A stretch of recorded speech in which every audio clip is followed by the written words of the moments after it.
Well, hello and welcome back. Welcome to episode 7 of the Unstoppable Entertainment Show. I am Nate Schaffner, otherwise known as the Unstoppable Nate. How's everybody doing this week? I hope you're doing well. I hope everything is okay with everyone out there in the world. I have to say I'm having a lot of fun doing this show. This is kind of a blast. I never thought I'd be doing something like this every week, but here I am, and it feels good to get my thoughts and opinions out there. Before I get started today, there are a lot of pieces of news to talk about this week. I just want to remind everybody that if you enjoy this show, go ahead and hit that like button, hit that subscribe button, and spread the word. Tell your friends. Also, if you have a topic or a question, or if you just like me to talk about certain movies or franchises, you can email me at the address listed in the description of this video.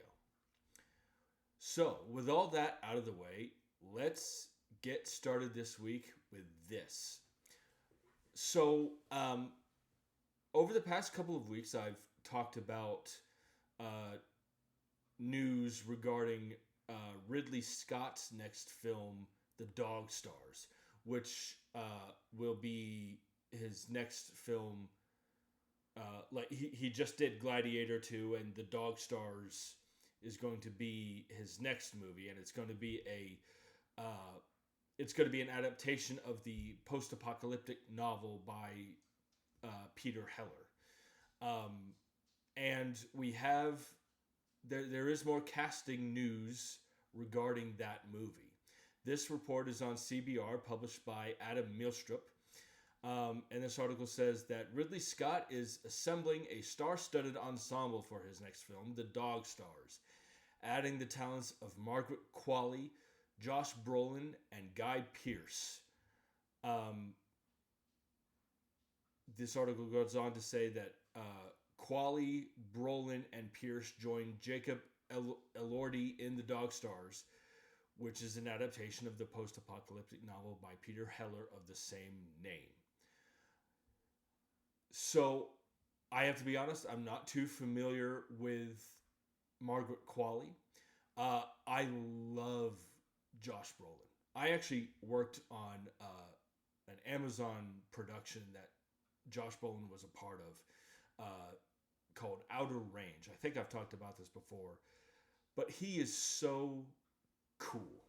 You know, he's awesome, and he's a great actor. He's one of my favorites. Guy Pearce joining this movie. I have to say, I am a huge fan of Guy Pearce. I first saw Guy Pearce in a movie in 2002 called The Time Machine, which was based on the H.G. Wells novel, which was adapted into they made there was a movie based on The Time Machine that was made in 1960, and then in 2002 they tried to adapt it again. I didn't particularly like the movie, but I loved Guy Pearce in that movie, and I've been a huge fan ever since. And then of course, he was even in LA Confidential before that.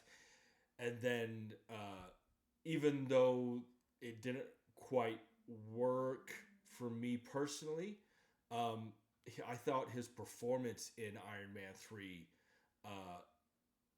was excellent. I didn't really particularly care for that character arc that he played, but I loved his performance. I think Guy Pearce is great. And then of course he was in Hurt Locker, and he's actually I believe he's been nominated for Best Supporting Actor for The Brutalist for the Oscars this year. Love him. I am so excited about this. Ridley Scott it's great to see directors at the age of Ridley Scott showing no signs of slowing down. Ridley Scott, I think he's north of 80 years old, and he keeps going. And that's really inspiring. Um, at least to me, it is. And coming off of Gladiator 2, I think this movie could be really good. So jump in the comment section and let me know what your guys' thoughts on this casting news. This next piece of news, the dog is barking. Who knows it won't, but the dog is barking. This this next piece of news is about an upcoming movie starring Russell Crowe and Ethan Hawke. It's going to be a historical epic called The Wait. That's Weight. The Wait. And this report is on Screen Rant, published by Brennan Klein. So this report, let's see, says that per the Hollywood Reporter, Hawke and Crowe are both set to star in The Wait, an upcoming movie set in 1933 Oregon. Let's see. The article goes on to give a brief synopsis. After the synopsis reads, after the death of his wife, Samuel Murphy, played by Ethan Hawke, is imprisoned in a labor camp run by Clancy, an unscrupulous overseer, played by Russell Crowe. Murphy only wants to escape and regain custody of his daughter, Penny, but becomes entangled in Clancy's perilous gold smuggling scheme, facing threats from both the treacherous world and potential betrayal within his own group. An unscrupulous overseer played by Russell Crowe. This sounds very interesting to me. I love movies where I love movies like this because it's clear that the protagonist has a goal, but there ends up being a major plot twist along the way to achieve that goal, and it's an unexpected twist. I like that. It sounds like Ethan Hawke's character entangled in a gold smuggling scheme. Somehow I think that Russell Crowe's character and he's going to have to, like, Ethan Hawke's character is going to have to work with Russell Crowe's character in order to regain custody of his daughter. I could be wrong, but I love movies like this. This is just going to add more drama to the story. I love Russell Crowe. I really like Ethan Hawke. I think the first time I saw Ethan Hawke was it was either in Dead Poet Society or I think it was in Dead Poet Society. And then I watched Training Day, and he blew me away in that. This sounds so interesting to me. Again, a protagonist that has a goal, but in order to achieve that goal, he has to do something that he's not necessarily proud to do. I like movies like this. Love the cast. Hopefully this is good. Hopefully it's good. Jump in the comment section and let me know what you guys think about this. This next report comes from Variety, and it's a bit of TV news. So there is going to be a Legally Blonde prequel series with Lexi Mindtree is going to play a young Elle Woods. This report comes from Variety, published by Joe Otterson. And this report reads, The Legally Blonde prequel series at Amazon Prime Video has found its young Elle Woods. Lexi Mindtree has been cast in the role of Elle, which will follow Woods during her high school years before she went off to Harvard. This article goes on to say that the official logline for this series states, Elle follows Elle Woods in high school as we learn about the life experiences that shaped her into the iconic young woman we came to know and love in the first Legally Blonde film. So the TV series will be titled Elle, as in Elle Woods. You know, I have to say, the Legally Blonde movies are kind of guilty pleasure movies, at least for me. Actually, you know what? No, they're not. I like those movies. I think they're entertaining. I don't care what anybody else thinks. I enjoy those movies. And I love Reese Witherspoon. I'm a big fan of her. So, Lexi Mindtree, this will be her first lead TV role. I'm other than that, I'm not. You know, I'm obviously not too familiar with her work, but if Reese Witherspoon, you know, she went through, she witnessed so many auditions, and if Lexi Mindtree captures the essence of the character, then Reese Witherspoon obviously has some say in that. I'm kind of looking forward to this. You know, I know that the Legally Blonde movies are generally considered comedies, but I think at the heart of that, you know, the character of Elle Woods is incredibly intelligent, and she knows, when it comes to certain things, she knows what she's talking about. And I'm interested in the Elle Woods character in high school. Like, what was that character before we knew her in the first Legally Blonde movie? I'm interested in this. Hopefully it lasts a while and isn't on for like just one season, you know, or two seasons. You know, I'd love to. I mean, she'll be in high school, so maybe we'll get 4 seasons of that. Hopefully, if it's good, I'd love to see it be successful. So jump in the comments section. What are your thoughts on a Legally Blonde prequel series? This next piece of news is a little, at least for me, a little. I'm disappointed in this, and I'm sad to hear this.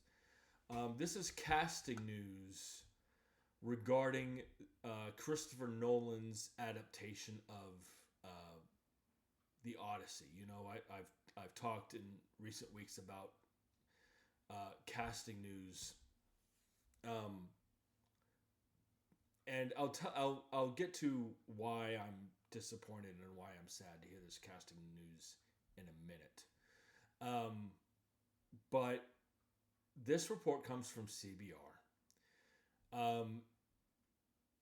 The star-studded cast of The Odyssey, the next feature film from revered filmmaker Christopher Nolan, continues to grow. This article goes on to say that, per Variety, horror genre fan favorite Mia Goth has joined the cast of The Odyssey. Goth, known in part for starring in Ty West's X trilogy, is taking on her biggest film project to date with the role. Currently, no character details have been revealed about who Goth or any of her co-stars will be playing. So there's that. It does say it's known that the movie is inspired by the ancient Greek story written by Homer, which follows Odysseus on his journey home after the Trojan War. Okay.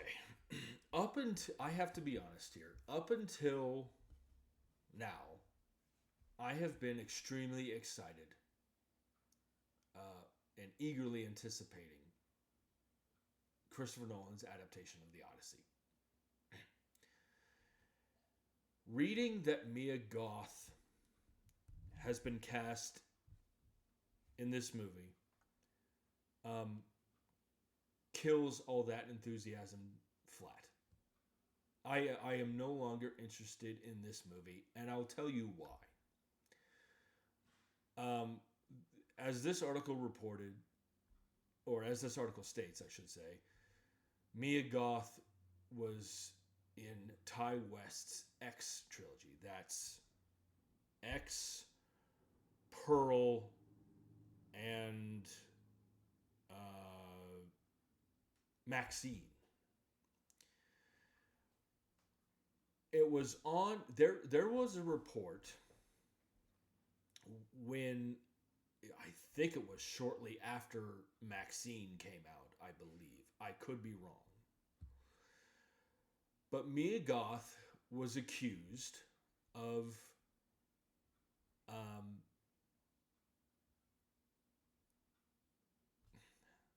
assault and abuse, physical assault, physical abuse. She was accused of physical assault and or abuse by an extra on the set of Maxine. Um, these this these accusations basically stated that she kicked somebody in the head, and that Mia Goth told this person that, okay, no one will believe you if you report this because you're nobody. You're an extra. Who's going to believe you? I I have stated before on this show that there are a lot of things that how do I want to say it? There are a lot of things that, as a fan, when I hear people of celebrity status do or say things, I can separate it from the art from the artist. Be like, okay, that's a little questionable, but you haven't done anything that I find disturbing or troubling or whatever word you want to use. I firmly believe that every accusation, every allegation should be taken seriously until that person is either proved innocent or guilty.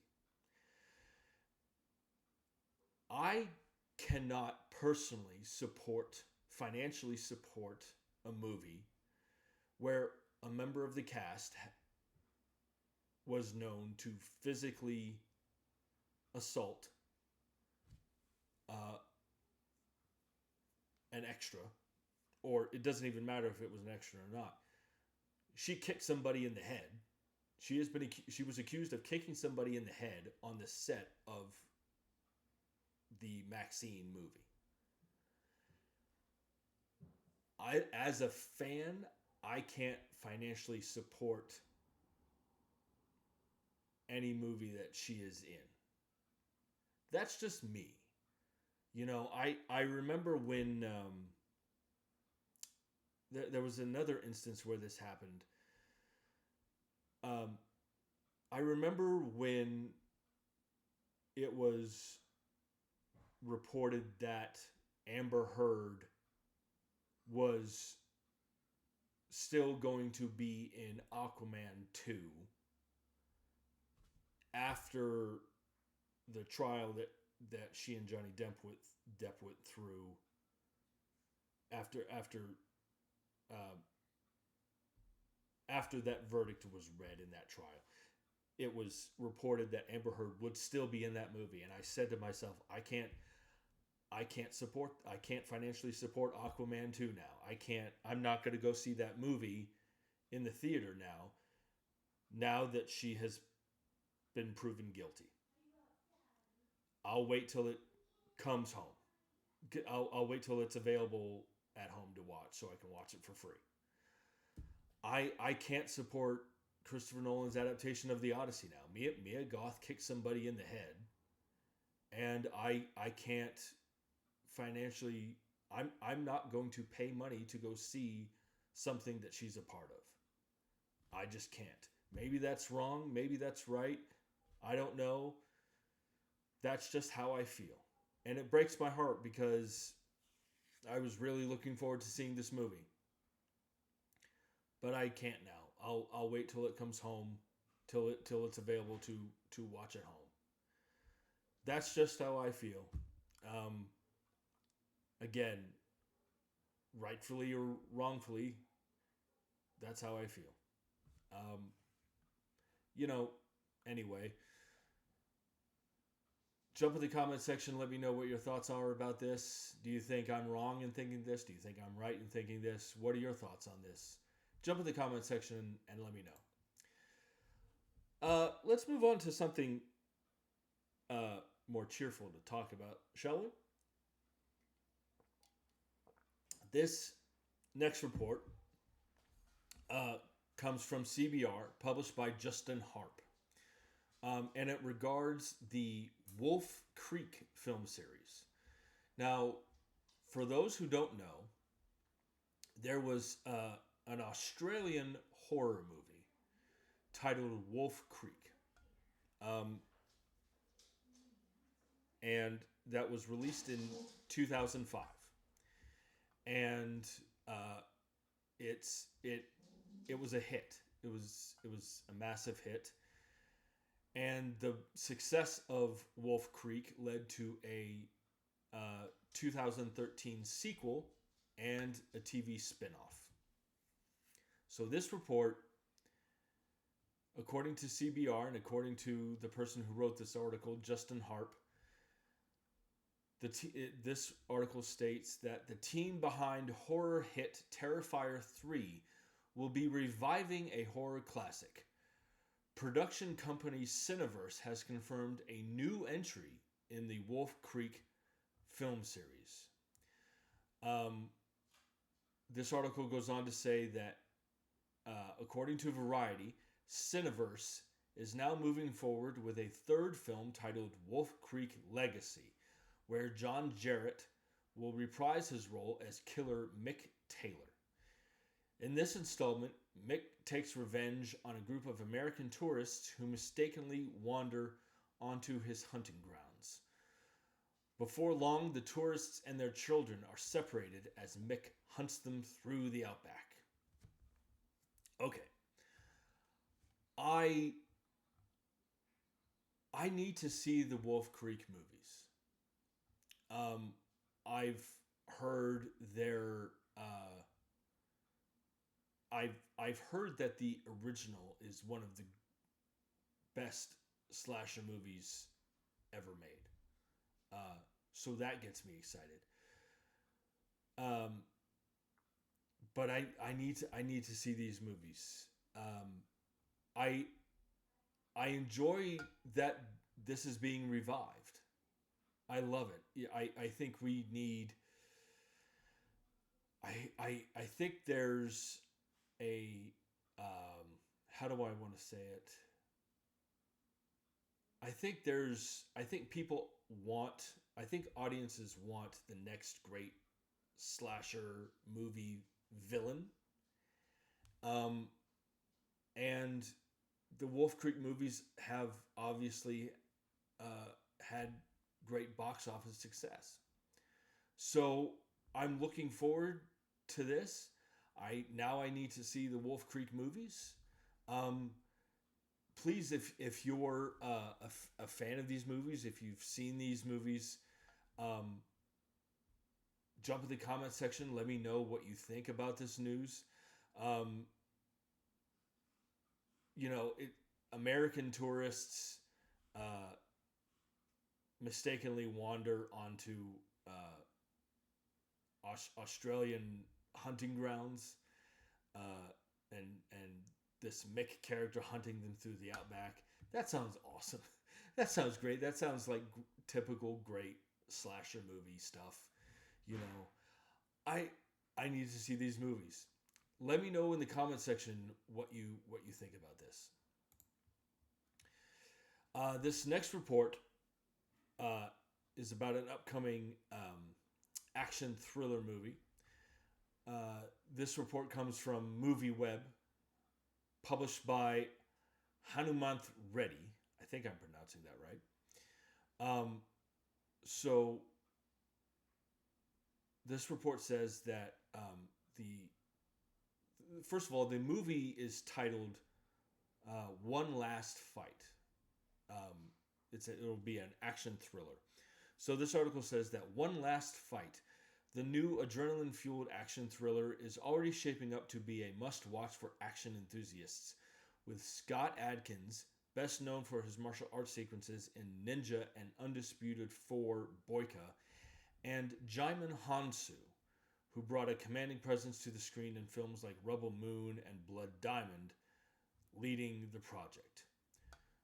So Scott Adkins and Jaimin Hansu are going to co-star in this movie. Let's see. This article goes on to say, well, first of all, Isaac Florentine is going to direct this movie. He did Acts of Vengeance and Undisputed 2.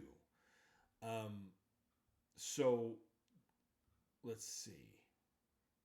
The synopsis does read, "One Last Fight" follows British ex-Muay Thai champion turned instructor Marcus, played by Scott Adkins, and his wife Amara, who are running a training camp in Bangkok.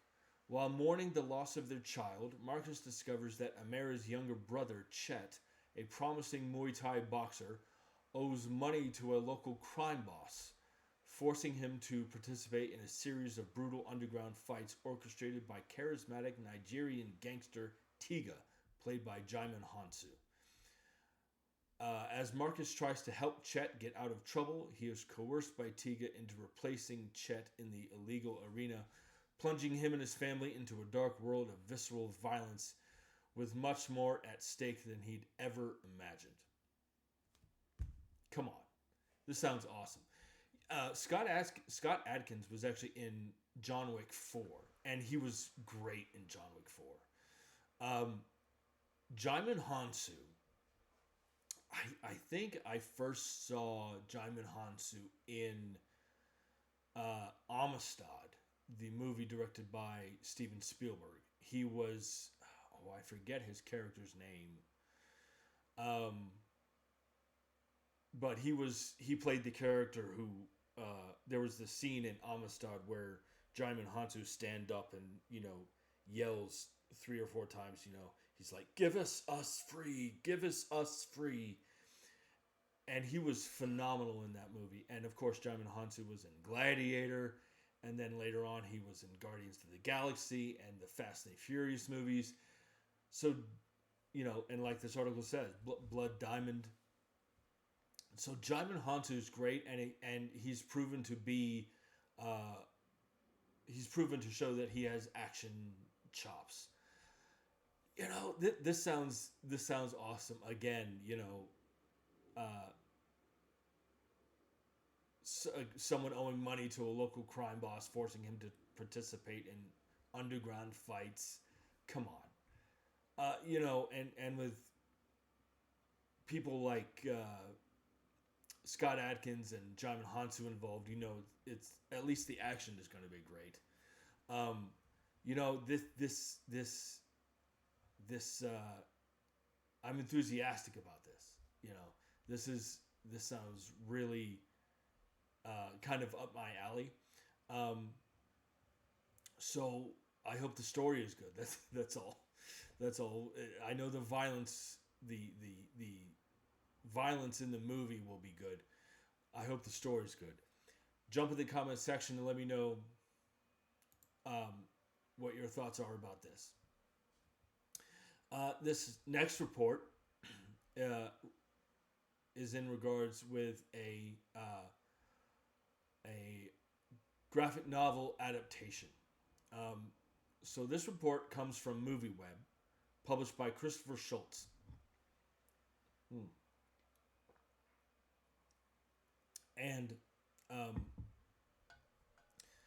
so this article reads Natasha Lyonne has been tapped to star in and produce Basketful of Heads, an adaptation of the Joe Hill graphic novel series of the same name, Deadline reports.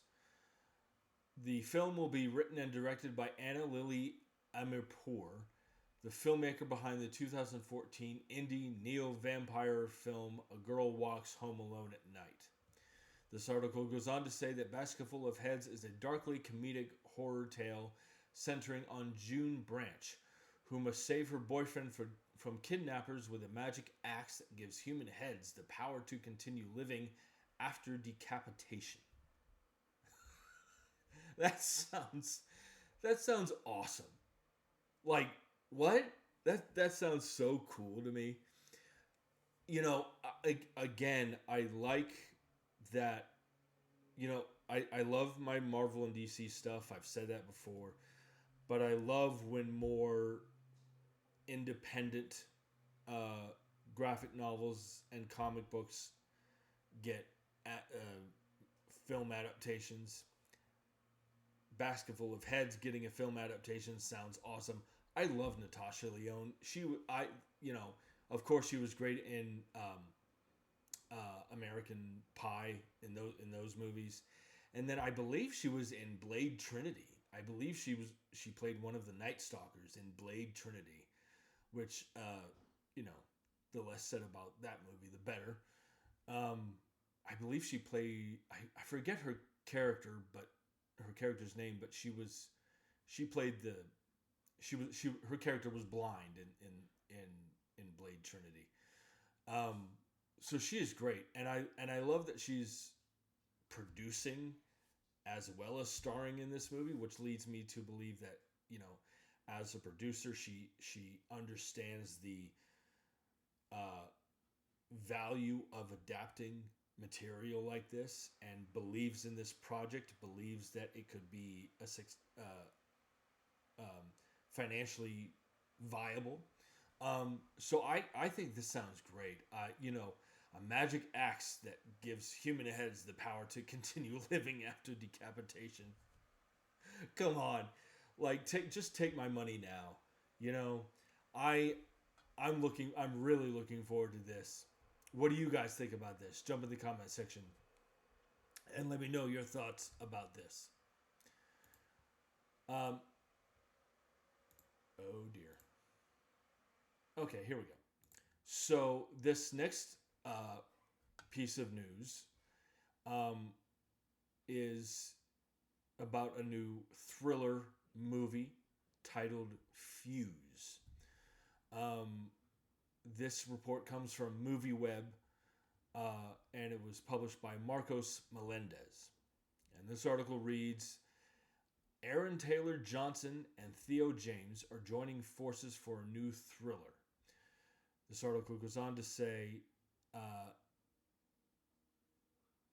after finishing up production last year, the unlikely duo will be starring in Fuse, which also boasts a stacked supporting cast.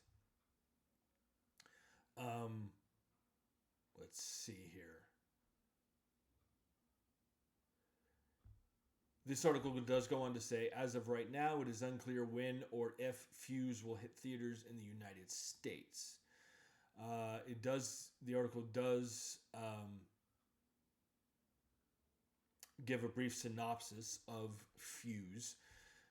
The film opens with the discovery of an unexploded bomb on a London construction site. The ensuing mass evacuation is perfect cover for serious organized crime. Wow. This article does mention that David Mackenzie, who directed Hell or High Water, which was great. Hell or High Water is great.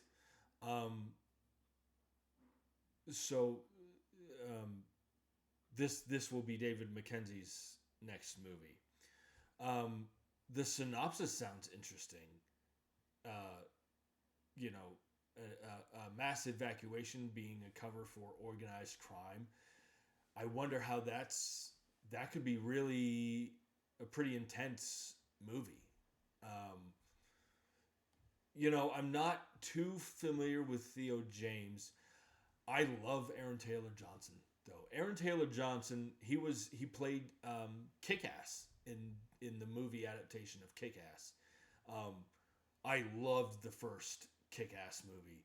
The second one was pretty good too, but the first one was better.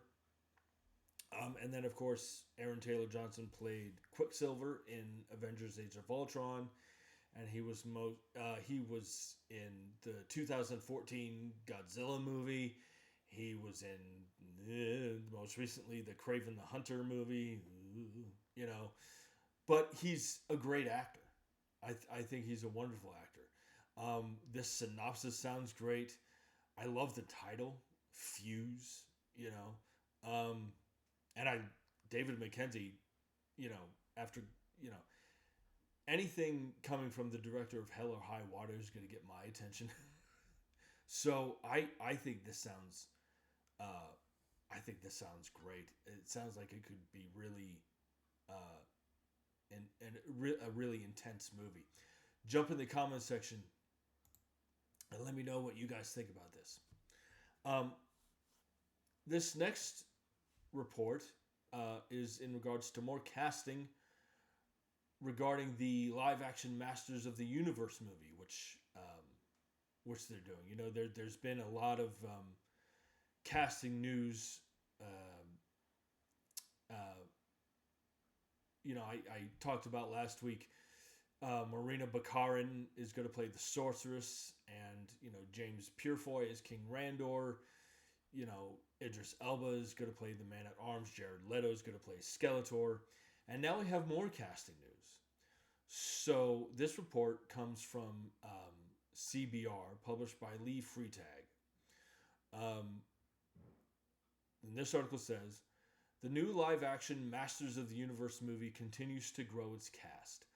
Among the new additions to the Amazon MGM Studios project is Agatha All-Along star Sashir Zamata. I think I'm pronouncing that right. This article goes on to say that according to The Hollywood Reporter, Zamata will portray Susie in Masters of the Universe. Also joining the movie are John Zui Zhang, I think I'm pronouncing that right, from The Brothers' Son. John Zui Zhang, it says, will play Ram Man, and Christian Vunupola as Hussein. Christian Vunupola mentions is on Queen Pins, or was in Queen Pins. I don't have much to add regarding this casting news, but I will say it looks like, at least regarding the characters that are being cast, it looks like they're diving deep into the lore of He-Man and the Masters of the Universe, which is great news. Again, like I've said before, I just want this movie to be good. And I need to brush up on my He-Man. I need to brush up on my Masters of the Universe. Again, I just want this to be good. I wish I had more to say. Jump in the comment section and let me know what you guys think about the casting of these characters. Ram Man, Hussein, and Susie. Let me know what you guys think about this. This next report is quite interesting. So this report is on CBR, published by Lee Freitag. Now, this is one of those reports that is coming from an industry scooper. So I just want to mention um, that this could either be true or not true, but it looks like from this article that this scooper, um, I believe it says that his name is Daniel Richtman. It does say that he is a trusted person within the industry, so there is that. And this was published on CBR, which is a reputable website, a reputable news source. So, with all that being said, let's get into this. So, basically, um, according to this scooper by the name of Daniel Richtman, Gareth Edwards, the dog's barking again. Um, Gareth Edwards is being considered to direct Dune 4, which is, of course, it is expected to be an adaptation of the third Dune novel, which was Children of Dune. I hate that they're calling it Dune 4. You know, it's not going to be called Dune 4 when it comes out. Just call it Children of Dune. Everybody knows it's Children of Dune. So, this article says that Dune Messiah is expected to be the last Dune movie directed by Denis Villeneuve. With plans to continue the franchise beyond Dune Messiah, Warner Brothers and Legendary Entertainment will need a new filmmaker to take the reins, and the studio reportedly already has somebody in mind for the job. Gareth Edwards is being considered to direct the adaptation of Children of Dune. Gareth Edwards, most recently,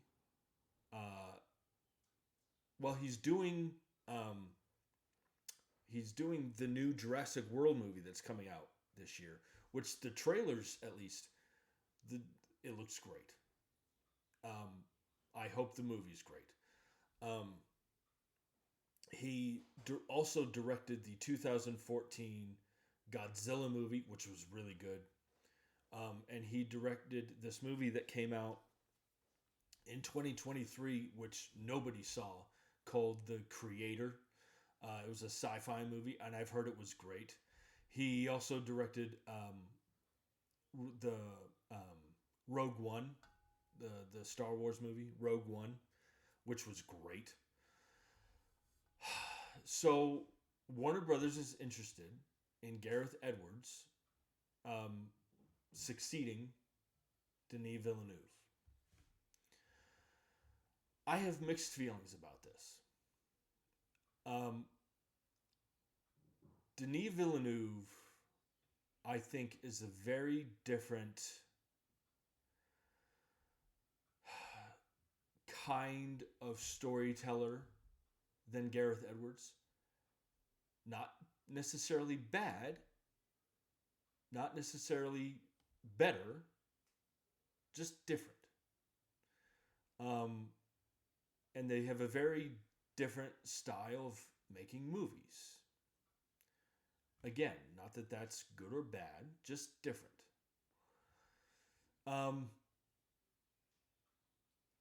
I have thoroughly enjoyed the movies that Gareth Edwards has directed, and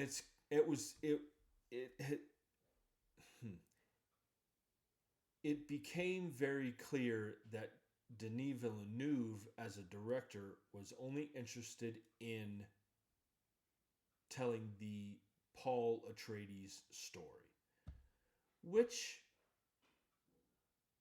ends with Dune Messiah. The Dune novels after Dune Messiah, each Dune novel after Dune Messiah gets more and more, I guess the proper word would be wacky.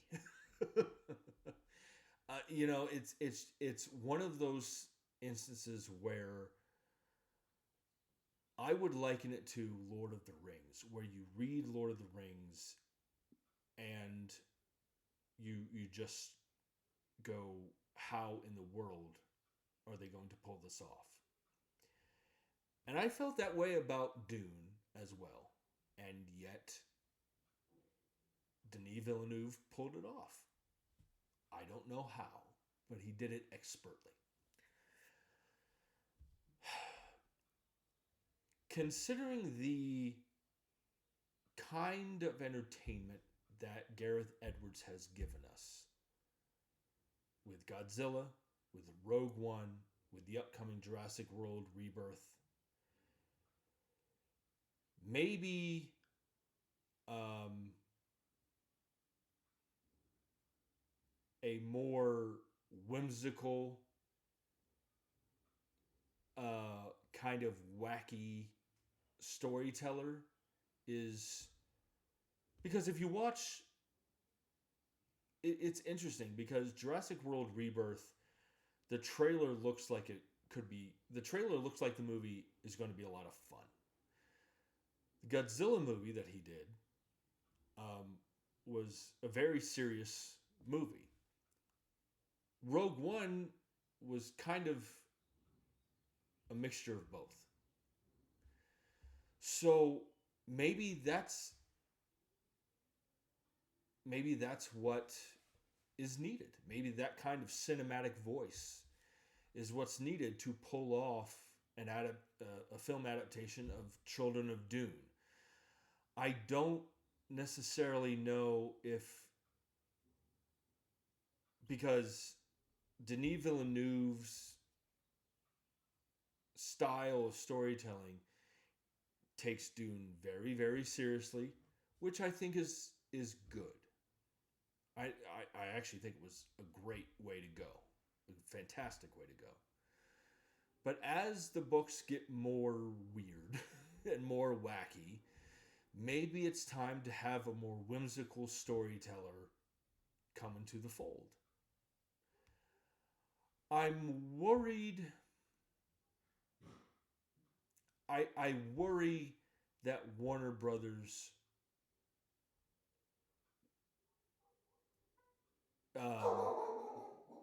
the dog's barking again. I worry that Warner Brothers might want. I don't want Warner Brothers to milk this franchise. I don't want the Dune franchise to get diluted.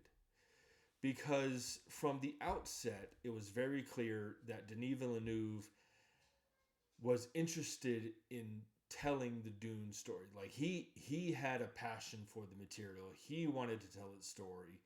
And now it sounds like Warner Brothers is capitalizing on the success of Dune Part 1 and Dune Part 2 and what is expected to be the incredible success of Dune Messiah.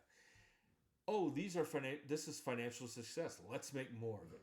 I don't want the Dune cinematic, I don't want the Dune films to get, I don't want that franchise to get diluted.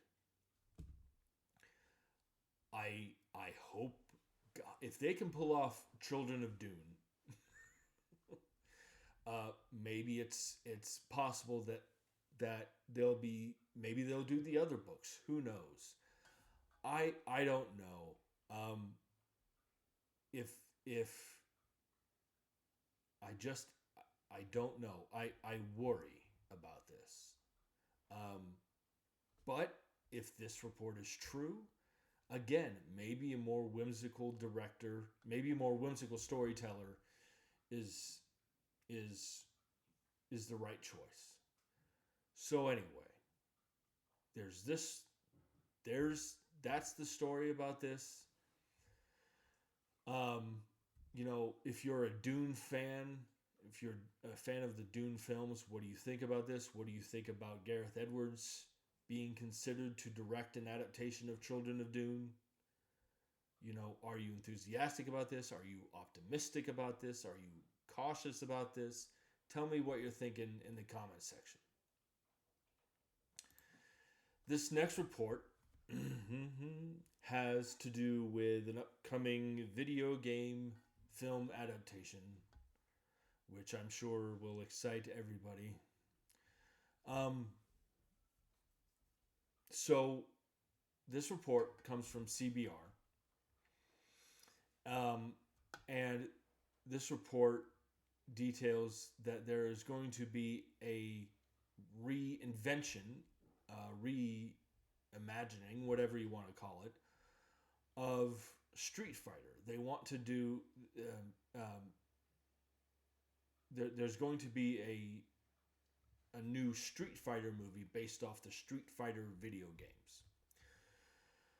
So this article says that the live-action Street Fighter movie that's in the works from Legendary Entertainment has gotten back on track.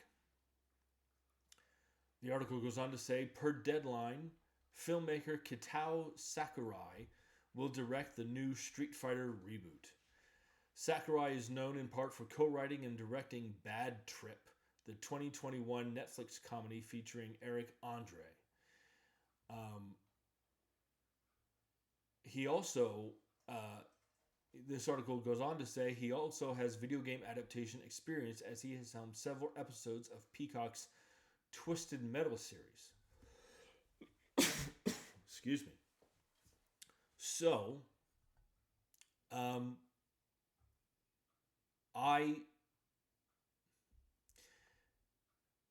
heard that the Twisted Metal series is entertaining. I've heard it's good. I haven't heard it's great, but I've heard it's good. I'll be honest, if it wasn't for that, I would be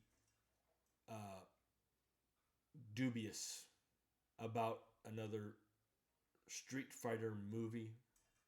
I've seen the Street Fighter movie starring Jean-Claude Van Damme. And who played...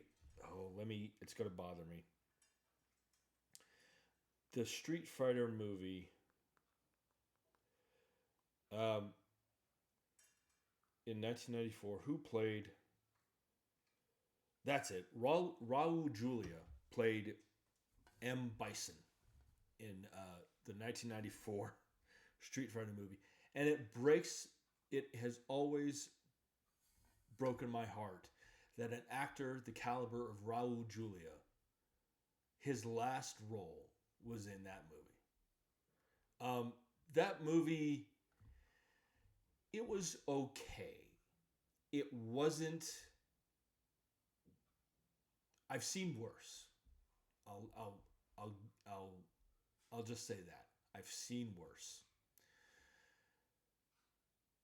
The problem with adapting Street Fighter and the problem with adapting video game, doing a film adaptation of like fighter games like Mortal Kombat is you have to come up with a story. And I wonder what the story is going to be. If it's a good story, it'll work. And it's been so many years since the 1994 film. You know, that movie left a bad taste in a lot of fans' mouths, but maybe fans have gotten over it. I don't know. Again, if it wasn't for the Twisted Metal series, I would be extremely dubious about this. But the fact that Kitao Sakurai worked on the Twisted Metal series gives me hope. I just want the movie to be good. I want every movie I see to be great. And I hope that this is great. So jump in the comment section. Let me know what you guys think about a Street Fighter, about the reinvention of a Street Fighter movie. Okay. This next report has to do with the next MonsterVerse movie. You know, Godzilla, Kong Skull Island, Godzilla King of the Monsters. There's going to be another movie, and this piece of news has to do with that. So this article was published on Deadline by Matt Grobar. And this article says that BAFTA winner Jack O'Connell, who will his next movie is this vampire movie called Sinners that's coming out in a couple of months, I believe. BAFTA winner Jack O'Connell has closed a deal to join the next theatrical feature in Legendary's MonsterVerse franchise, Deadline can reveal. Character details are being kept under wraps. O'Connell joins a cast that includes Caitlin Dever as well as Dan Stevens, who reprises his role as veterinarian Trapper Beasley from last year's Godzilla x Kong: The New Empire, the franchise's highest grossing installment to date. I didn't know that Dan Stevens is coming back. That's cool. I like him. Grant Sputor is set to direct from a script by Dave Callahan. Plot details have been kept vague so far, though we're told the next entry will feature several new human characters alongside Titans, Godzilla, and Kong as they face off against a cataclysmic world-ending threat. Sputor takes over the directorial reins from Adam Wingard following the latter's work on The New Empire and 2021's Godzilla vs. Kong. So, Jack O'Connell is, let's see. He was in the Amy Winehouse biopic Back to Black, and he was in Ferrari, the Michael Mann Ferrari movie. He was also in Unbroken and Money Monster. So there's that. So I have to say, while I'm not familiar with Grant Sputor as a director, I'm not familiar with his work. I have to say that I'm glad that Adam Wingard I'm glad that the franchise is moving on from Adam Wingard as a director, because I think he directed Godzilla King of the Monsters, and I thought that was not up to par with the rest of the MonsterVerse movies. It was fine. It was fun. But I don't think it was up to par with the rest of the MonsterVerse movies. And I've heard that Godzilla x Kong: The New Empire is kind of silly. So I'm glad that they're moving on from Adam Wingard. You know, these films, and this article does state that these MonsterVerse films have collectively grossed over $2.5 billion worldwide, which is crazy. So it doesn't sound... I don't think that Warner Brothers is going to... I don't think that this MonsterVerse franchise is going to slow down anytime soon. As long as it keeps making money, they're going to continue making them. I just want these movies to get better. That's all. You know, and I know that sounds weird to say about movies like these, but I want these movies to be better than their more recent outings. I like Jack O'Connell. Excuse me. And you know, I just worry about the quality of the story, which I know again sounds weird to say,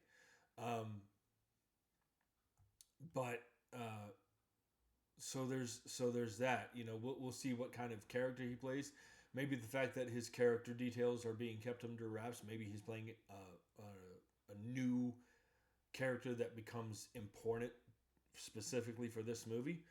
We'll see. Jump in the comment section and let me know what your thoughts are on Jack O'Connell joining the next MonsterVerse movie.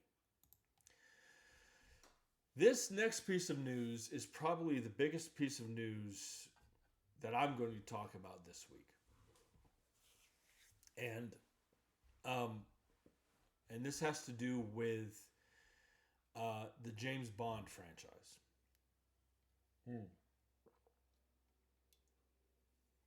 So, this article is on the Hollywood Reporter, published by Etan Vlessing. Amazon has taken creative control of the James Bond franchise from the Broccoli family. This article says, again, this article was written by Etan Vlessing on the Hollywood Reporter. The James Bond movie franchise has gotten a shakeup, with Amazon MGM Studios and Michael G. Wilson and Barbara Broccoli forming a new joint venture to house the movie property's intellectual property rights. Under the terms of the agreement, Amazon MGM Studios will gain creative control of the James Bond franchise, while Wilson and Broccoli will remain co-owners of the 60-year-old property.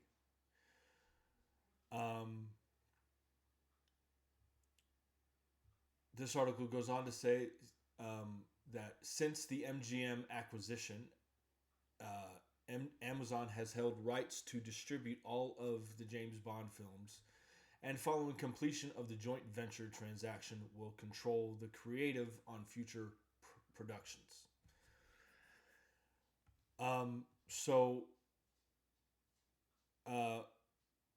Amazon MGM Studios will now have full creative control regarding the James Bond franchise. I am a huge James Bond fan. I actually, at one point, I had all the James Bond novels that were written by Ian Fleming.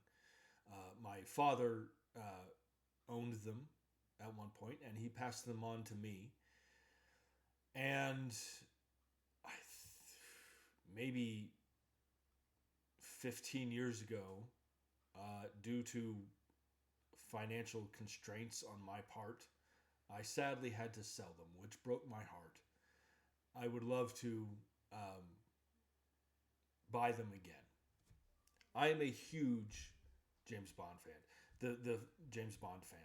The first James Bond movie that I saw was GoldenEye, the first Pierce Brosnan Bond Bond movie, I should say. I remember I was over at my friend's house, and I had no knowledge of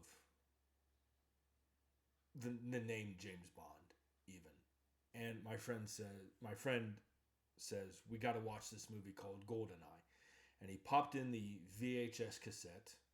That's right, kids, VHS. Remember that? And we watched the movie. And I was so...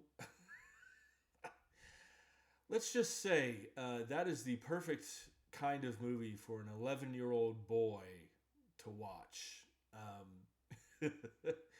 But I remember at the end of the movie, because at the end of the movie, James Bond and Natalia fly away in the helicopter together. And I remember turning to my friend and was just like, so did they get married? What happened? And my friend just laughed, and he handed me 5 or 6 more James Bond movies, and he's like, here, watch these. So I've seen every Bond movie since then in the theater, and I own them all, and I love, for the most part, I love the James Bond movies. I think, 25 movies, maybe 4 or 5 of them don't really hit the mark. That's a pretty good win ratio in regards to the franchise. It's certainly one of the longest running, highest grossing franchises of all time. So I'm a huge James Bond fan, if you can't tell. Now, I have, because I'm a huge James Bond fan,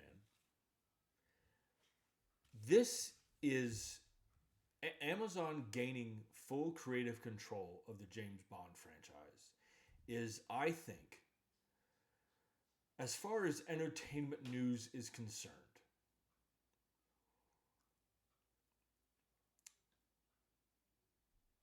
Amazon gaining full creative control of the James Bond franchise is one of the biggest pieces of entertainment news within since Disney bought Lucasfilm, I think. And I would say it's maybe bigger than that. I think in terms of entertainment news, there are three big ones that I think of. First is that Disney bought Lucasfilm and that they were going to make more Star Wars movies. The second is Hugh Jackman coming back as Wolverine for Deadpool 3. And this is number 3. And I think this is historic. And I'll tell you why it's historic. So if you'll indulge me for a few minutes, I am going to give a brief history lesson into how the James Bond film franchise came to be. Because I know a thing or two about the history of this franchise. So in 1961, Ian Fleming, who, like I said, was the author of the James Bond novels. In 1961, Ian Fleming sold the film rights to a man by the name of Harry Saltzman. Harry Saltzman read the Goldfinger novel and loved it. And, he's barking again. Harry Saltzman read Goldfinger and loved it, and he wanted to purchase the rights to adapt the novels into feature films. So Ian Fleming sold the rights to Harry Saltzman. Now, 2 years prior to that, in 1959, there was a man by the name of Albert Broccoli, who had also expressed interest in adapting the James Bond novels. Albert Broccoli had already been in the business for a while. He was a producer on many films, and been somewhat successful, I believe. So, and because Albert Broccoli had been a producer for a while, he had access to financing. Like, he knew the studio system. He knew who to talk to in order to make projects happen. So eventually what happened was, and I don't know the details of this, but eventually what happened was Albert Broccoli and Harry Saltzman met. And they met the same year that Harry Saltzman got the rights. So they met in 1961. And they met, and over their mutual enthusiasm and passion for the James Bond character, and mutual interest in adapting the novels, they formed Eon Productions. I believe Eon stands for everything or nothing. I apologize for the dog barking. He's very protective. So Albert Broccoli and Harry Saltzman formed Eon Productions. They also formed a company called Dan Jack Incorporated. Dan Jack Incorporated held, I'm not sure if it still holds considering this piece of news. Dan Jack Incorporated would be the company that holds the copyright and trademarks to all material related to James Bond. Eon Productions would be the production company that actually makes the James Bond films. So Albert Broccoli and Harry Saltzman formed Eon Productions. So they shopped the idea around to a few Hollywood studios about making James Bond films, but no one expressed interest in it because I'm not sure why. I mean, maybe at that time it was because, especially the early James Bond movies, even for those, especially in those days, those movies were overtly sexual. Lots of innuendos in there, lots of sexism, especially in the early days. So eventually, Albert Broccoli and Harry Saltzman landed at, they went to, I should say, they went to United Artists, which was United Artists was a studio that was co-founded by Charlie Chaplin, actually. So they were able to make a deal with United Artists for 100% financial backing and distribution. What that means is Eon Productions, Albert Broccoli and Harry Saltzman made a deal with United Artists. United Artists would pay for the movie to get it made and to distribute it, while Eon Productions, Saltzman and Broccoli, would have full creative control. After all, United Artists was an independent film studio. And then in 1962, they made history with the first James Bond film, Dr. No, which starred Sean Connery.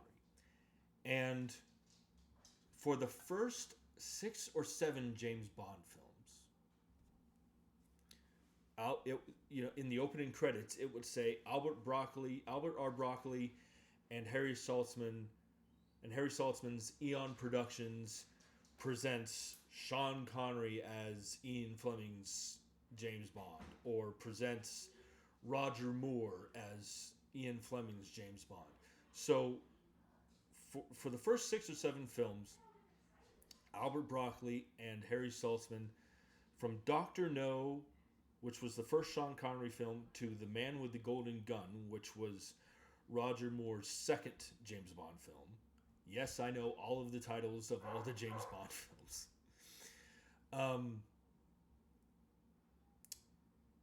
For that period of time, they had mutual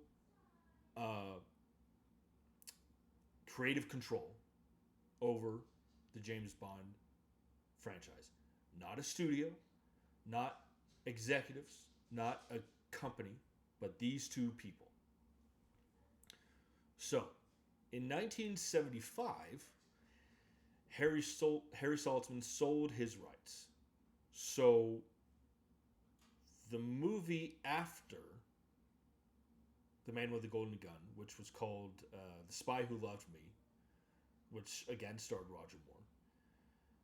From that point on, Albert Broccoli was the sole producer, along with United Artists at that time. Albert Broccoli had sole creative control over the James Bond franchise. And then MGM bought United Artists in 1981, and they merged in 1983.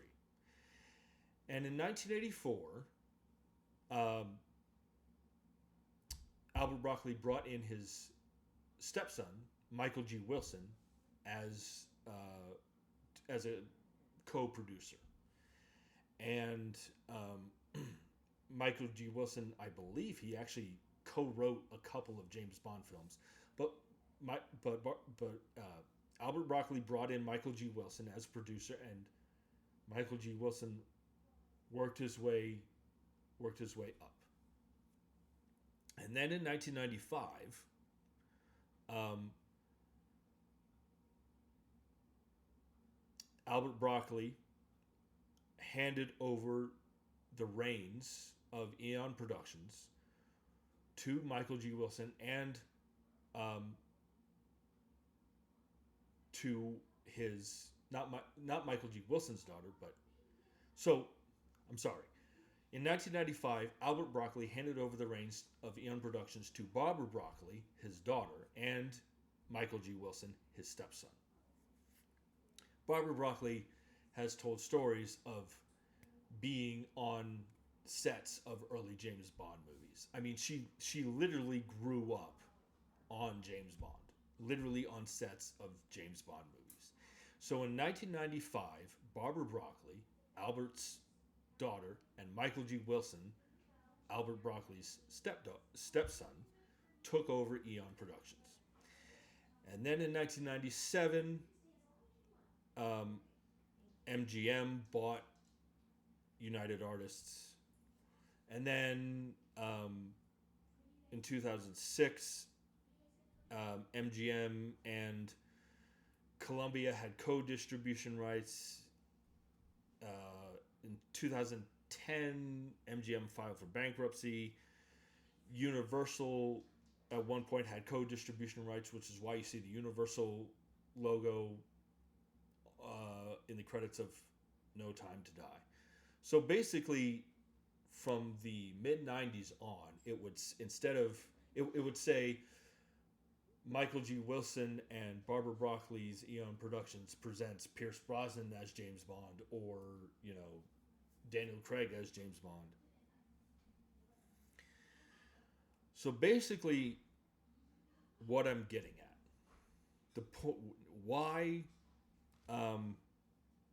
why did I give this brief history lesson? The reason I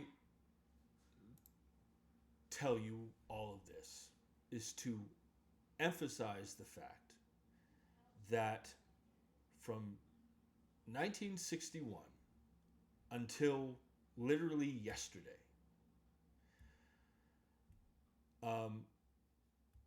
a family of people who feel passionate and feel dedicated about James Bond as a character. People who believed that James Bond could work on the big screen, and it turns out they were right.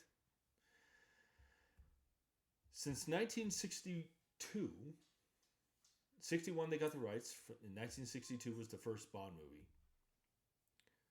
These people, not a corporation, not a studio, but people who are enthusiastic about James Bond have had full creative control about what stories they were going to tell in James Bond movies. And I've seen numerous interviews where when they run into roadblocks about what stories to tell, they always say, go back to the books. What kind of character was he? And even in the mid '90s, when the world was changed after the Cold War, they began to modernize Bond, and they one of the things they did with Bond was they made real world troubles. Like what they said, what's going on in the world today? Let's make James Bond. Let's give James Bond Let's give James Bond a mission that has to do with what's going on in the real world, and have the villain of the James Bond movie, have to do with the problem, and James Bond has to. Basically, they began to bring in real world problems, and the villain of the James Bond movie is associated with those problems, and James Bond has to save the world, and it put a more modern spin on James Bond. I was talking with my wife Katie a little bit about this yesterday, and she put it better than I ever could. She said that for she said that basically for 60 plus years,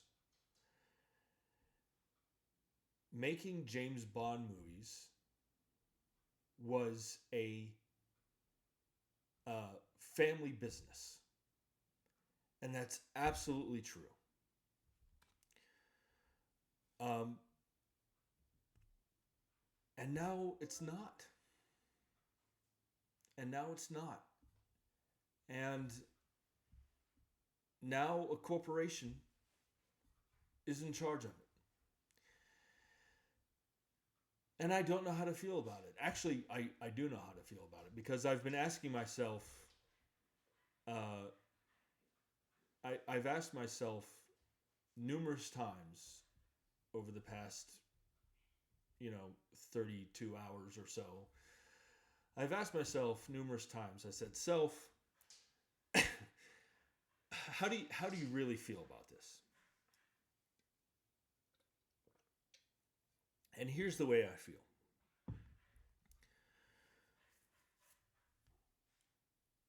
I want people who are passionate about the James Bond character and passionate about James Bond stories to tell James Bond stories. I want to see James Bond movies in the theater.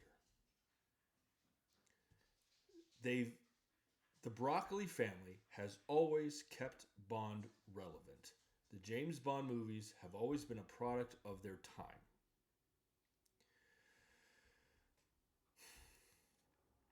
And there's always been an emphasis in these movies there's always been an emphasis on the James Bond character. Yes, there are other characters in these movies, but the most important character is James Bond. I'm going to go see the next James Bond movie.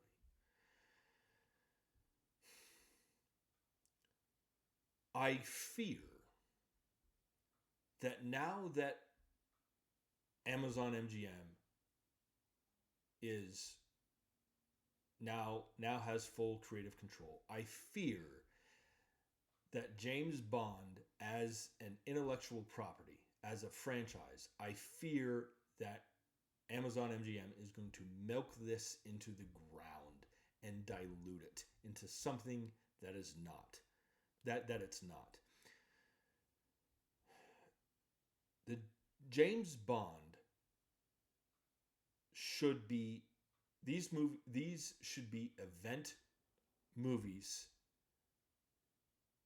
and not what is commonly referred to these days as content.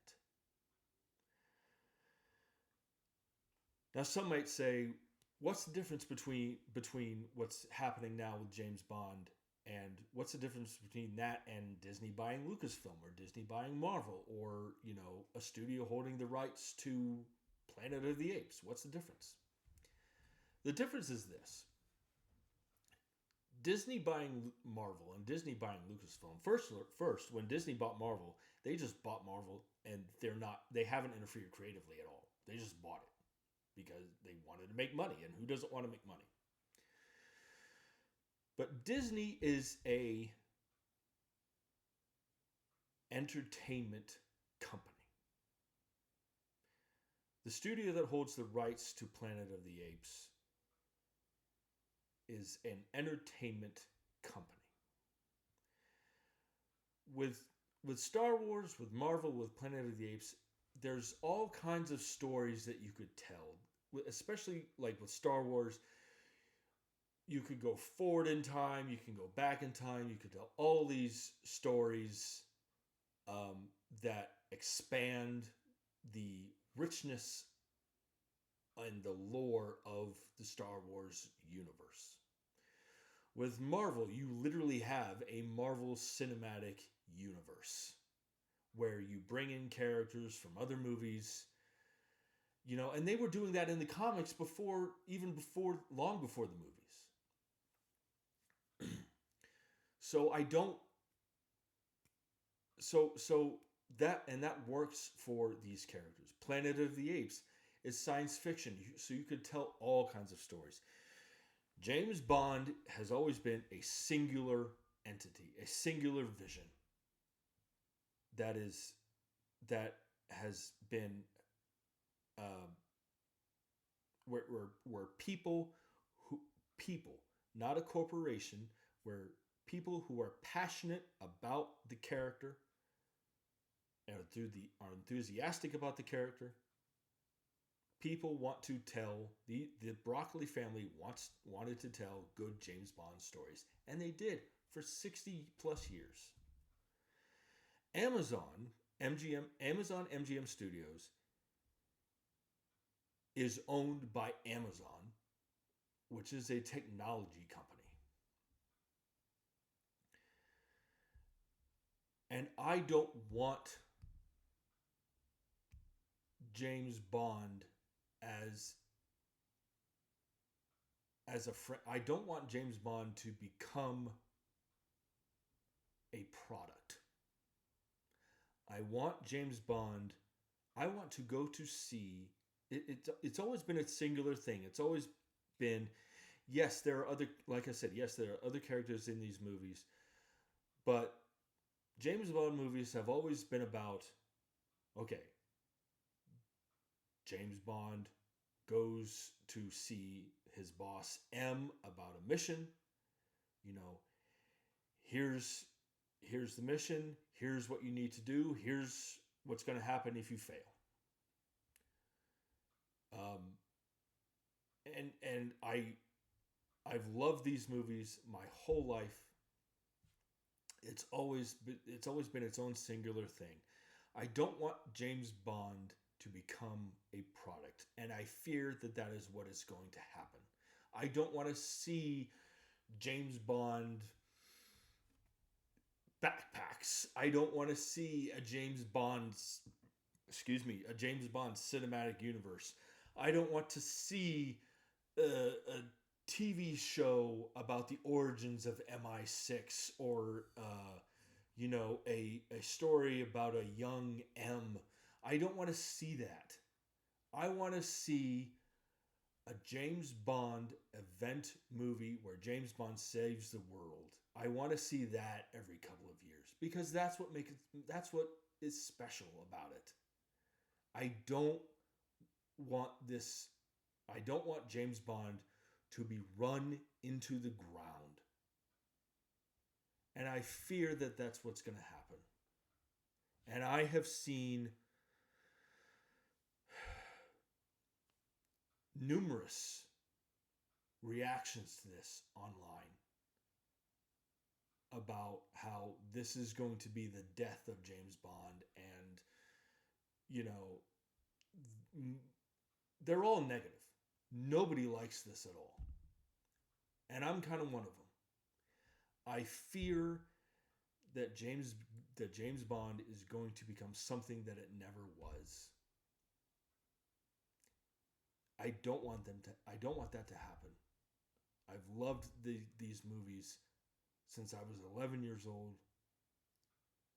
And people older than me have loved these movies a lot longer than I have.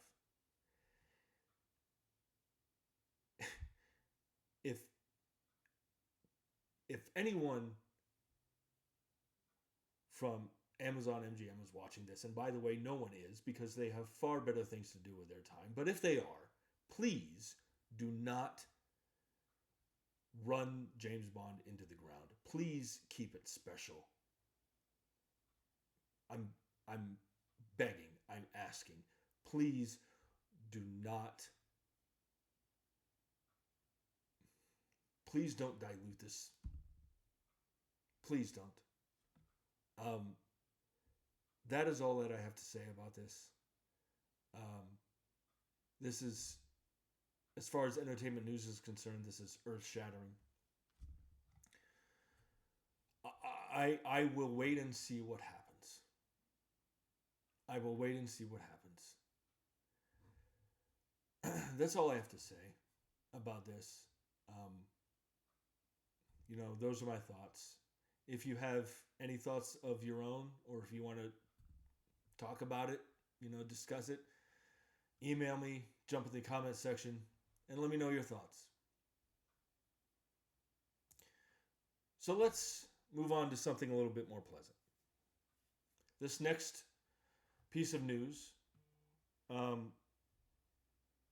is about a new movie that Mahershala Ali is going to be in. So this report is on Deadline, published by Matt Grobar.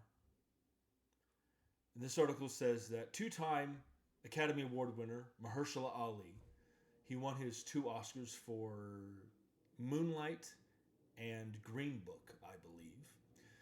Two-time Academy Award winner Mahershala Ali has signed on to star in Your Mother, Your Mother, Your Mother. That's a great title.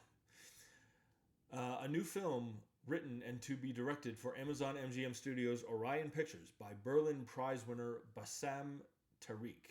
I believe I'm pronouncing that correctly. It says here that that Bassam Tariq directed Mogul Mowgli, if anyone has seen that.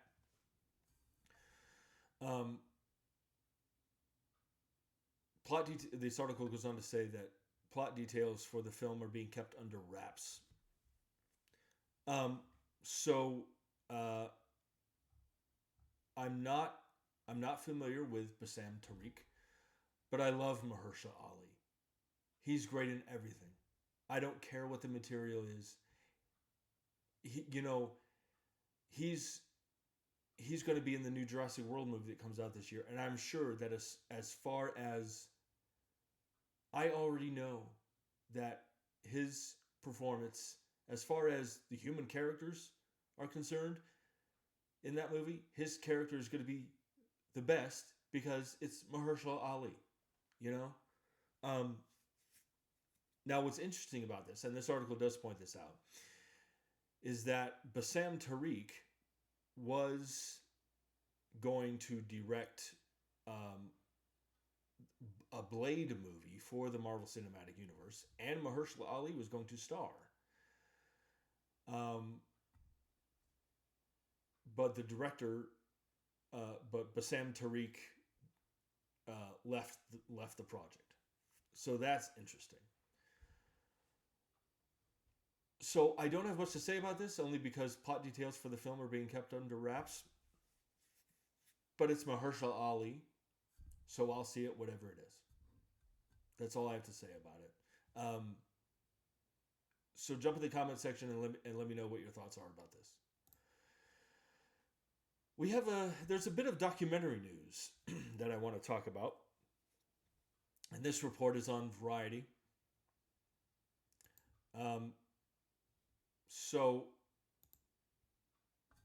For those who don't know, and hold on just a minute, I want to get my facts straight about this.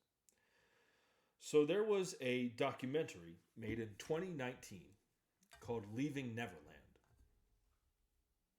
And the documentary focused on 2 men who alleged that they were abused as children by Michael Jackson.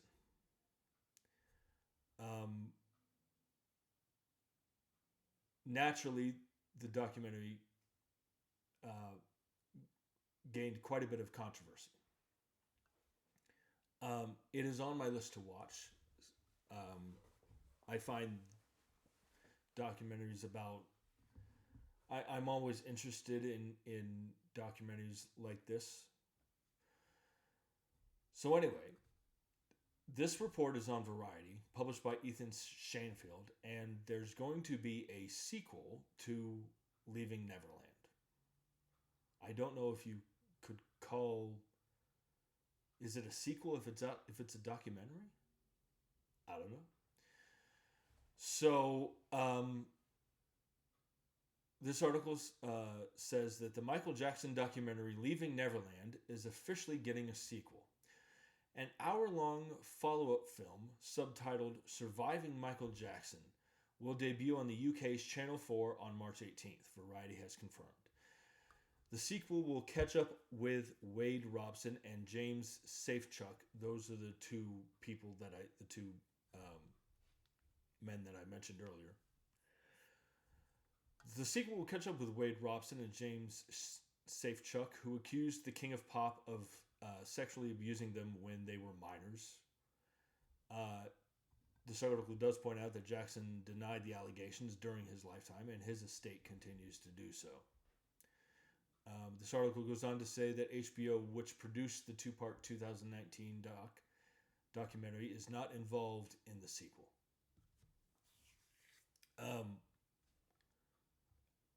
I am interested in this, considering the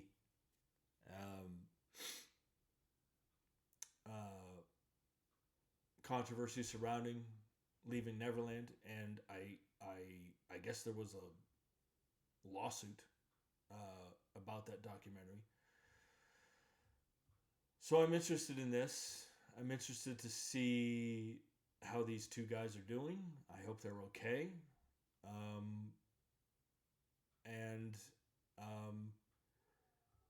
I think regarding abuse like this, I think voices need to be heard. And I guess that's why I'm interested in it. You know, I think people need to be, especially children, need to be protected. Need to know that they're safe wherever they're going. So I'm interested in this. I'm interested in watching Leaving Neverland. I don't really have much to offer about this. So jump in the comment section and let me know what you guys think about this. This next article is on CBR, published by Monica Coman. And it has to do with the DCU Clayface movie. So this article says that the movie was confirmed in December 2024, with critically acclaimed filmmaker Mike Flanagan set to write the script but no director. The search for the person who would direct the film continued well into 2025, with two potential horror directors reportedly in the final stages to direct the film. Jeff Wadlow, who did Truth or Dare, and James Watkins, who directed Speak No Evil, which I loved. The American remake of Speak No Evil is great. I don't care what anybody says. That movie's great. This article does point out that, per The Hollywood Reporter, James Watkins is officially set to direct Clayface. I am excited about this because I loved Speak No Evil. I think that is,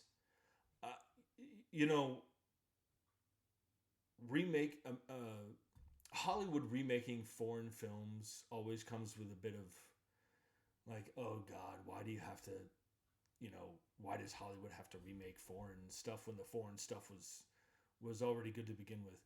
If it's good, who cares? That's my philosophy. It's good. If it's good, who cares? And Speak No Evil was great. James McAvoy was so good in that movie. And the whole cast was Mackenzie Davis was great. It's a very unsettling performance from James McAvoy. So James Watkins is going to direct Clayface. I'm enthusiastic about this again because Speak No Evil was great. And James Gunn and Peter Safran clearly know what they're doing over at DC Studios. And I think they've made the right choice. So I'm very enthusiastic about a Clayface movie moving forward now that they have a director. I'm interested to see um, what the movie, how the movie will work.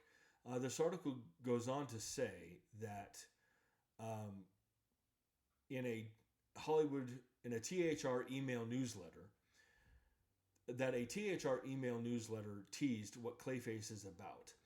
Quote, Clayface is a Hollywood horror story using the most popular incarnation of the villain, a B-movie actor who injects himself with a substance to keep himself relevant, only to find out that he can reshape his face and form, becoming a walking piece of clay.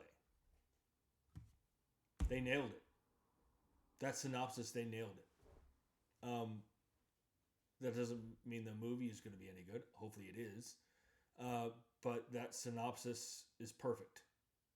If you know anything about the Clayface character, that synopsis is perfect.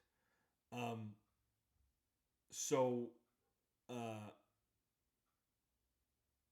I also want to point out that James Watkins also directed the movie The Woman in Black, which starred Daniel Radcliffe, which I heard was very good. So I'm excited about this. What do you guys think about James Watkins officially set to direct the Clayface movie? Jump in the comment section and let me know what your thoughts are about this. This next piece of news, this next article, is about the next Martin Scorsese movie. And this article is on CBR, published by Sam Fang.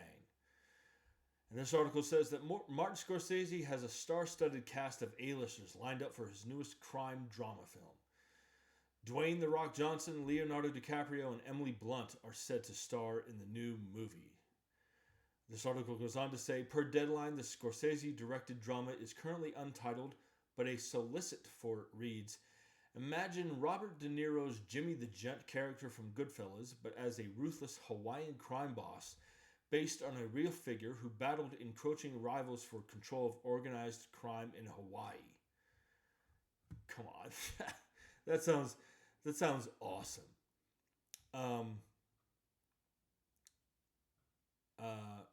This article goes on to say that Nick Bilton is said to be writing the film, which will focus on, quote, a turbulent time on the island paradise when an aspiring mob boss battled rival crime factions to wrest control of the underworld of the Hawaiian Islands. It was a bloody battle, the kind of terrain Scorsese covered in both Goodfellas and The Departed, Deadline reports. In 1960s and 70s Hawaii, this formidable and charismatic mob boss rises to build the island's most powerful criminal empire, waging a brutal war against mainland corporations and rival syndicates while fighting to preserve his ancestral land. That sounds awesome. You know, rival mob factions battling for control of the Hawaiian Islands. That sounds awesome. And it's directed by Martin Scorsese, who has made a career out of making these kinds of movies. You know, I love Martin Scorsese as director. He's one of the greatest directors of our time, and there's that is, I don't think that's hyperbole to say at all. I love this cast. I love I love DiCaprio. I love Emily Blunt. I love Dwayne Johnson. I'm a huge fan of everyone involved in this movie. And with Martin Scorsese being at the helm, I think doubters about... I think this will be one of these movies that proves that Dwayne "The Rock" Johnson can be a very underrated dramatic actor. I personally think he's proven that he is in several other movies. But him being involved in a Martin Scorsese movie, first of all, the fact that Martin Scorsese wants to work with Dwayne Johnson, that's awesome. That's so cool. but I think this will really show Dwayne The Rock Johnson's dramatic chops. That is the point that I'm trying to make. I love the cast. I love the director. Crime mob boss rival crime factions. This is going to be great. This sounds great to me, and it's nice to see again. A director. Getting up there in age like Martin Scorsese, he can still do great work. He's still doing great work, and he doesn't show any signs of slowing down. I love that. Jump in the comment section. Let me know what you guys think about this. Speaking of Leonardo DiCaprio, this next article has to do with another movie that he is going to be a part of. This article is on Screen Rant, published by Max Ruzinski. And this article says that Leonardo DiCaprio is currently in negotiations to star in Damien Chazelle's next movie, which will reportedly be an Evel Knievel biopic and will focus on his famous Snake River jump. Now, I want to just jump in here and say that Damien Chazelle directed Whiplash, which was great. He directed First Man, which was great. He directed La La Land, which is great. The only misstep he had was this movie that came out a couple years back called Babylon, which starred Brad Pitt and Margot Robbie and just had a stellar cast. Nobody went to go see it. It financially bombed. It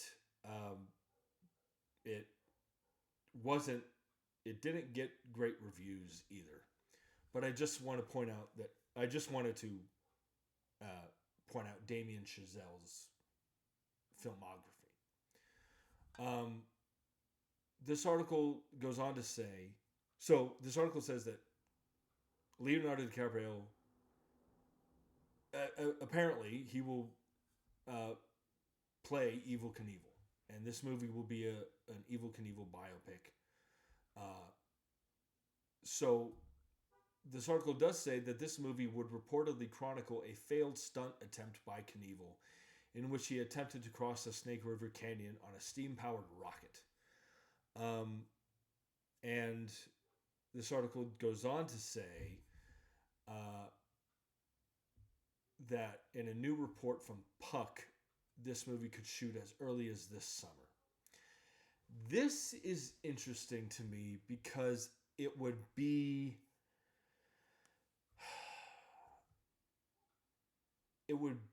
This sounds a very interesting project for Leonardo DiCaprio to be involved in. He has done several biopics. He has been a part of several biopics in the past.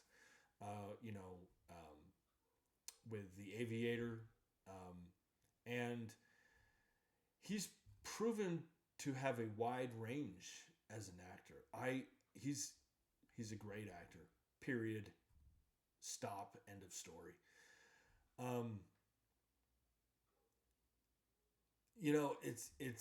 But him playing Evel Knievel, I think that sounds great. It's interesting. Like I wonder if the failed stunt, the Snake River jump, like, is it going to be at the beginning of the movie and him coping with the failed stunt, or is the stunt going to be the big climax at the end of the movie? Who knows? Excuse me. But it sounds... Leonardo DiCaprio could play Evel Knievel. That sounds awesome. And with a director like Damien Chazelle, sure, he has one bad day at the office, but you got La La Land, Whiplash, First Man. I have... There's... And sure, Babylon didn't do very well, but, everyone has a bad day at the office. I have enthusiasm about this project. I am hopeful that it will be great. Um, and with Damien Chazelle directing and Leonardo DiCaprio starring, I have no doubt that it will be. So jump in the comment section and let me know what your thoughts are about this.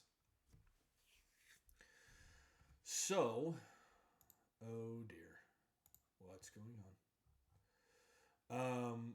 So this next piece of news has to do with, if it will load. Hold on just a second. Yes, there it is. This next report comes from the Hollywood Reporter, published by Boris Kitt, and again has to do with more casting for the next movie in Legendary Entertainment's MonsterVerse. So in this article says that Delroy Lindo has entered the MonsterVerse. The veteran actor who will next be seen fighting vampires in Ryan Coogler's upcoming Sinners has closed the deal to join the cast of Legendary's latest installment of its Godzilla King Kong movie franchise.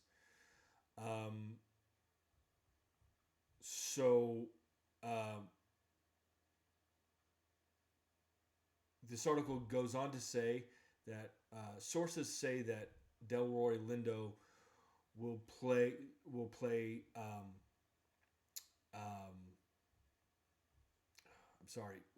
Caitlin Dever. So Caitlin Dever is going to be in the movie. Delroy Lindo will play Dever's boss at the Monarch organization. The Monarch organization sometimes hunts the creatures of the MonsterVerse. Delroy Lindo is a wonderful character actor. He's wonderful. Delroy Lindo, the first time I saw him was in, what's the Nicolas Cage car movie? Gone in 60 Seconds. He's wonderful character actor. I worked on a Netflix movie called The Harder They Fall that I've mentioned before, and he's in that movie.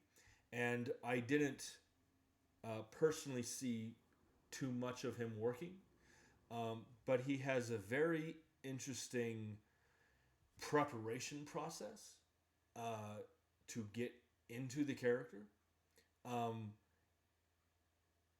I was able to. The best way I can say it is, I was able to observe him from afar, getting into the character before they yelled action, and it's a very interesting process to see him get ready to work. He's a wonderful character actor. If any, you guys should look up his filmography. Delroy Lindo is great, and for him to be a part of this. Usually these movies, you're not interested in the human characters. You just want to see monsters destroying stuff. But Delroy Lindo being in this, now I'm like, he might be the only human character that I care about just because he's played by Delroy Lindo. He's wonderful. And him being involved in this movie has only increased my enthusiasm. So jump in the comment section and let me know what you guys think about Delroy Lindo being in the new MonsterVerse movie. This next piece of news is in regards to the upcoming Russell Crowe movie Bear Country, which I talked about last week. This movie Bear Country is that movie that Russell Crowe is going to be in, where Russell Crowe plays the club owner and cartel bosses are after him, eager to purchase the club and stuff like that. So this article is on Deadline, published by Matt Grobar. And this article says that Nina Dobrev from The Bricklayer has joined Russell Crowe and Cartia Vergara in Bear Country, the action thriller helmed by Derek Borte that's currently shooting in the Australian state of Queensland. Dobrev, this article goes on to say that Dobrev plays a quirky bank teller who gets involved in crimes inspired by her Bonnie and Clyde fantasies.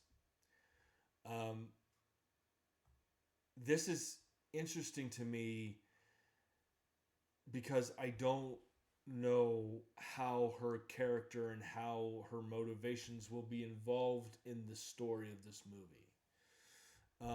This movie is about an aging club owner who has been robbed, and cartel bosses are threatening to purchase the club, stuff like that. And her, a quirky bank teller who gets involved in crimes inspired by her Bonnie and Clyde like fantasies. I'm not sure how that's going to fit into the overall story, but it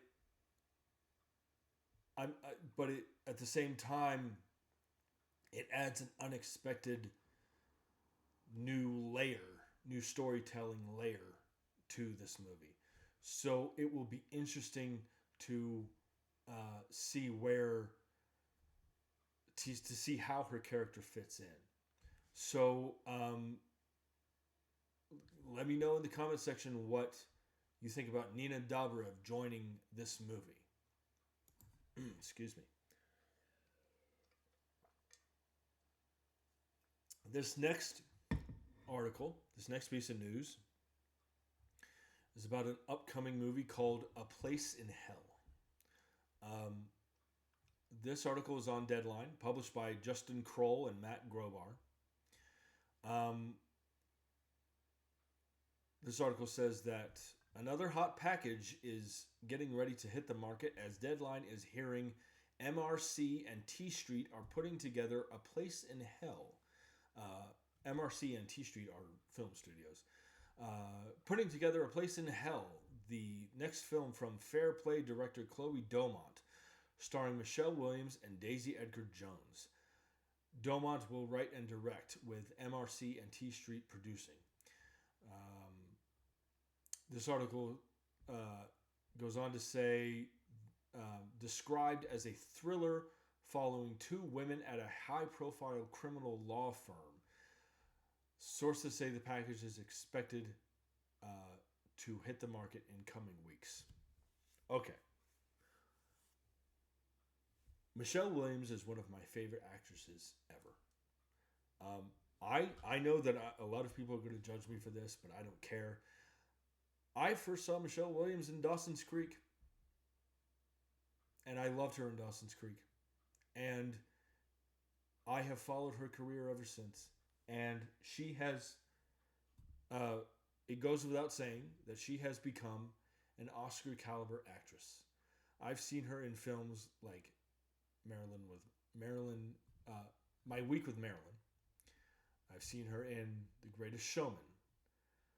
I've seen her in countless other films. She's great.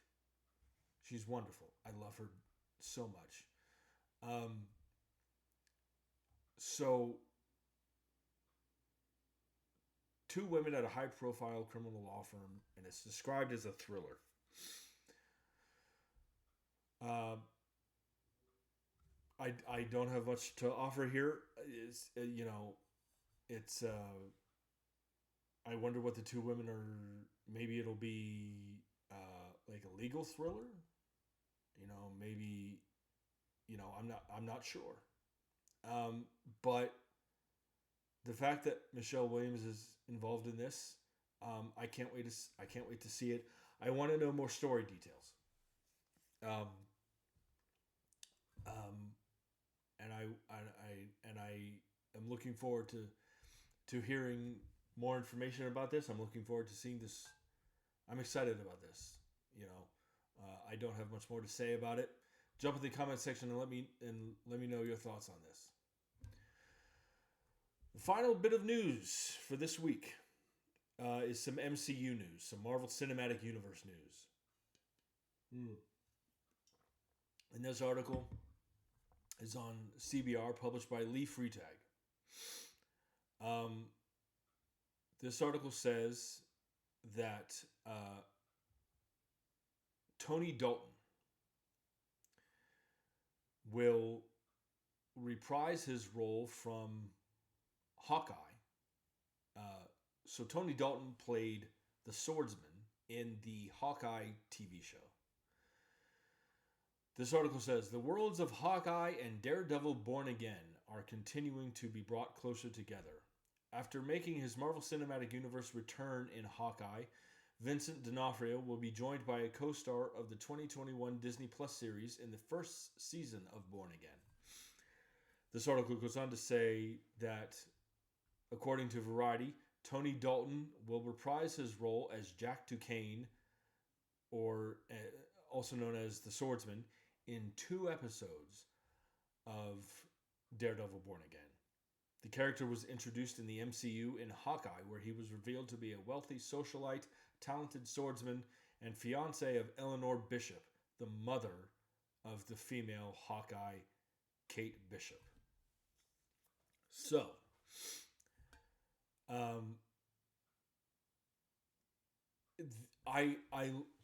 this is one of the beautiful things about the MCU, right? Is that it brings all these characters together. I cannot, and I know I'm not the only one, but I cannot tell you how much I'm looking forward to Daredevil Born Again. I loved the Netflix series. And I think it's great that this Daredevil Born Again series will essentially be a sequel series to the Netflix show. I wonder what role. I wonder how the swordsman will. I wonder how. I mean, it says that he'll be in 2 episodes. Will he? You know, I wonder just how big of a part his character will play in the show. Even, I mean, it could be 2, even though it's only 2 episodes. He could have a major his part in the show could be significant, could be not. But I love that they're bringing these characters together, you know, and you know, again, I that's one of the beautiful ththings about the MCU, and you know, I really enjoyed the Hawkeye show. I know a lot of people didn't. I did, and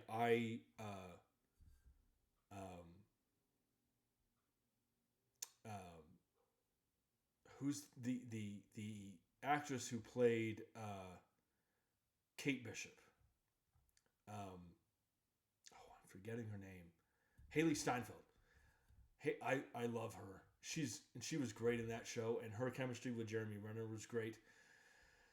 So it'll be interesting to see what part the swordsman will play in Daredevil Born Again. We'll see what happens. Well, ladies and gentlemen, that about do it for this week. I hope you've enjoyed the show. I hope